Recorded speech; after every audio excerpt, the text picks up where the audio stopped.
The highly unpopular Stamp Act, imposed on the colonies by the British Parliament, was repealed due to stiff resistance and organized boycotts.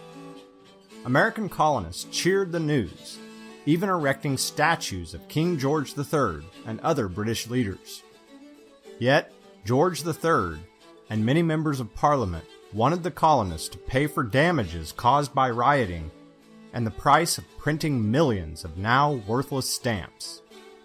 How did Parliament react? One of the colonists' most effective voices of resistance was Benjamin Franklin, who had been sent to London to speak on their behalf. Franklin stated that he no longer considered himself English, but American. He even introduced himself in the House of Commons as Franklin of Philadelphia. Pressure from Franklin helped repeal the unpopular and impractical Stamp Act, but Franklin noted in letters to friends that Parliament was far from done with attempting to impose its will on what many in London referred to as our subjects in America.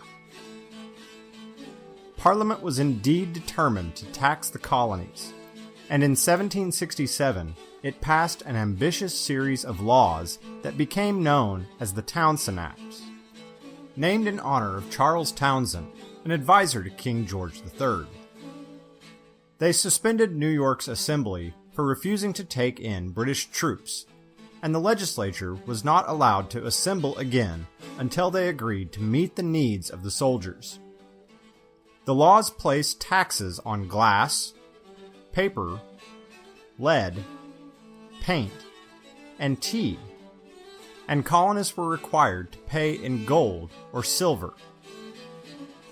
The revenue from the taxes would pay the salaries of troops and officers that the colonists were already providing housing and supplies for under the Quartering Act.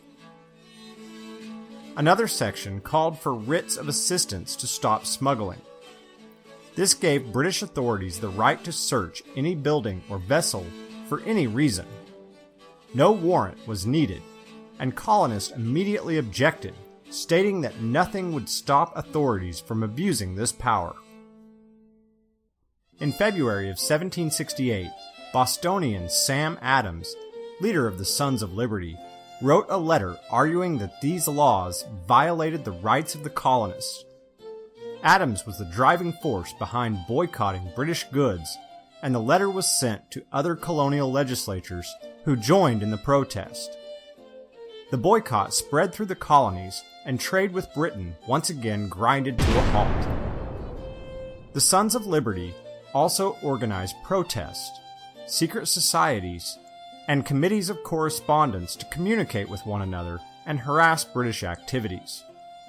An offshoot of this program was the Daughters of Liberty, who held spinning bees to create American-made clothes that enabled colonists to avoid British imports.